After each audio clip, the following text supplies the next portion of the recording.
Match fixing पर Kenya के 14 footballer और 2 कोच मुअत्तल।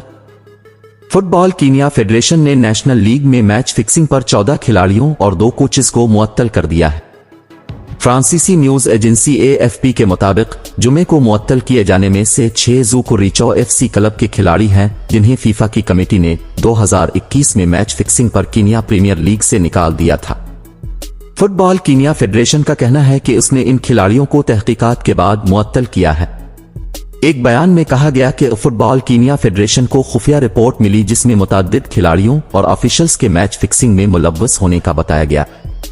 लीग के वकार को तहफ़्फ़ुज़ देने के लिए फेडरेशन ने फौरी तौर पर उन अफराद को मुअत्तल किया है। फीफा ने 2020 में कीनिया के 4 खिलाड़ियों पर लीग मैचेस की फिक्सिंग करने पर पाबंदी लगाई थी। इनमें से एक खिलाड़ी पर ताहियात पाबंदी लगाई गई थी। बाद अज़ां इसी स्कैंडल में मुलव्वस कीनिया के 5 रेफरीज को भी मुअत्तल किया गया था। गुज़िश्ता बरस फरवरी में फीफा की जानिब से मुअत्तली के बाद नवंबर में कीनिया की इंटरनेशनल फुटबॉल में वापसी हुई थी।